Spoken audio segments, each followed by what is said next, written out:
Hi, in this video we'll be talking about an application. So let's get into the problem. So you're given an array A of size n. You need to answer Q queries of the form $LR. Okay, and what is this LR that is given to you? So you need to find the value of the expression modulo 10 to the power 9 plus 7, and the expression is A of L plus A of L plus 1 multiplied by 2 plus A of L plus 2 multiplied by 3, so on up to A of R multiplied by R minus L plus 1. So as you can see, we are basically having a sequence where each of the value in the array is getting multiplied to its corresponding position in the original sequence between L to R, right? So A of L gets multiplied with 1 because that is the first element in L to R. A of L plus 1 gets multiplied to 2 because it's the second element in the sequence, and so on, right? So we need to find the value of this expression. So let's have a look at the example of the query. So you are given this array and you need to find the value for 2 to 4, right? So 2 to 4 would be this range. We are assuming that the queries are coming in 0 indexed. So this range, right? So if we try to calculate the value for this, it would be A of L. So that is 9 plus 4 times 2 plus 1 times 3. So that is 9 plus 8 plus 3. That comes out to be 9 plus 3 is 12 plus 8 is 20. So you have 20 as the answer for this query, right? And there are Q such queries. Now you can obviously, for each of the query, go ahead and loop in the array and find out the value, right?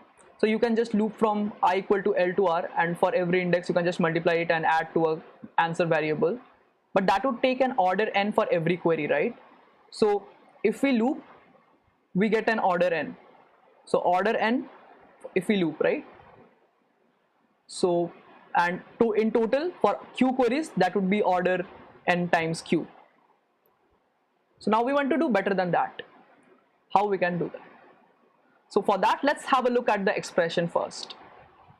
So this is the expression, right? Now how can we rewrite it somehow so that it can help us? So first of all, let's write it in the form of summation. So let's say we write it in form of I equal to L to R. So what is this summation in a generic I terms? So how do you write the general expression for this? So we'd have A of I, right? Because for L to R, A of I is there, and every A of I is getting multiplied with I minus L. So for the first term, I will be L, this will get to 0, so you add 1, right? So you can see that this is the term that is being multiplied with all the ith terms in the sequence, and if you even put I equal to R, that satisfies the last term, right? So this is the general expression. Okay, now we can split this internal part of this expression, okay, this part, into A of I times I, right, plus 1 minus L. There is 1 over here and minus L over here, so we keep that part together and we multiply it with A of I, right? Okay, and there is this summation that is being carried on. So from now on, we assume that this summation is from I equal to L to R. Now we distribute this summation over these two terms, okay, and we can write it as summation of A of I times I plus 1 minus L is constant with respect to I, right? So we can write it outside the summation, right? So we can write it this way. Now this is from L to R, right? And we need to find the value of summation of A of I from L to R. Now if you recognize, this is the exact statement for prefix sum, right? That if you want to find out the value of sum of a range, you can find that in order 1, using prefix sum, right? So if you have the array A, if you build a prefix array, and from that you can easily get an sum of values of the range L to R using order 1 from the prefix sum. This is the term that we have not yet encountered, right?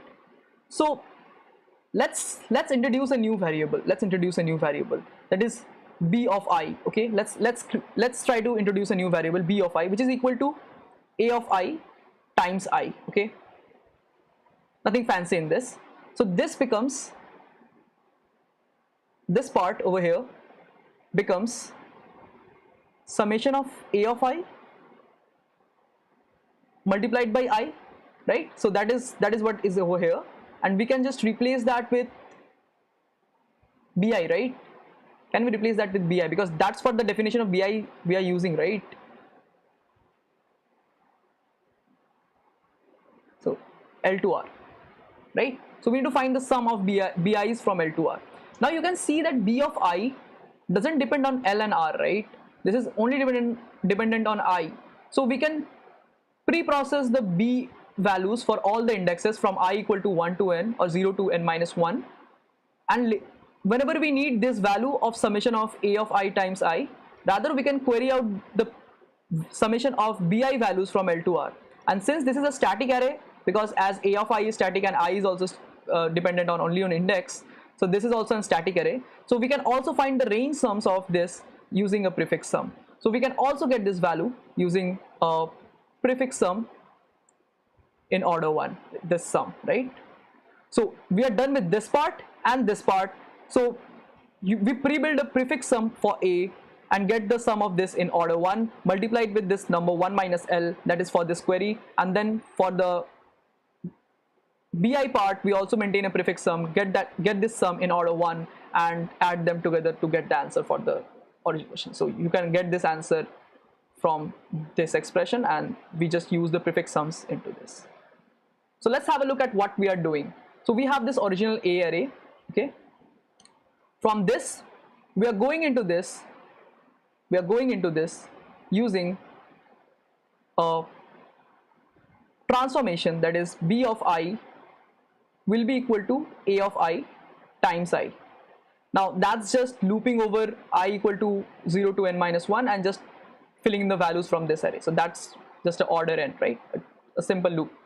And once we build this, now we have two arrays A and B.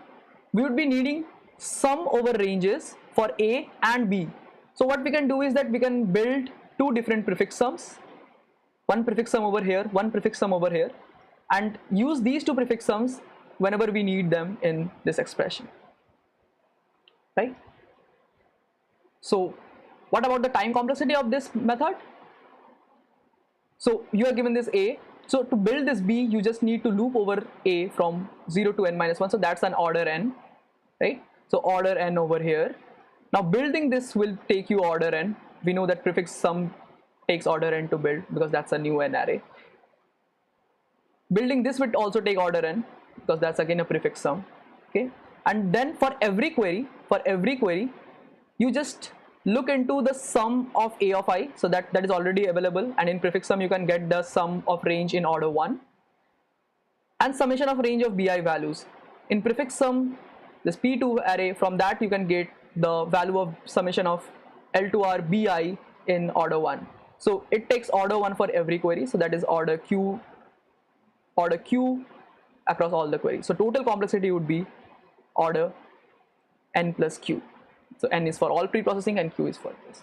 Now one thing that you can do to not declare too many arrays is that you can first make this b array, and you can also make the prefix sums, these two prefix sum values in place in a and b, because we only need the sum of ranges, right? So you can always get the values from these prefix sums. You no longer need this a and b array. So you can create the prefix sum in place in the array A and in B. And for that you just loop the prefix sum building loop in the array A itself, because for building prefix sum you only need the element and its previous prefix sum. So if you loop in this order, you can build that easily. Okay. So that's all for this video. See you in the next one.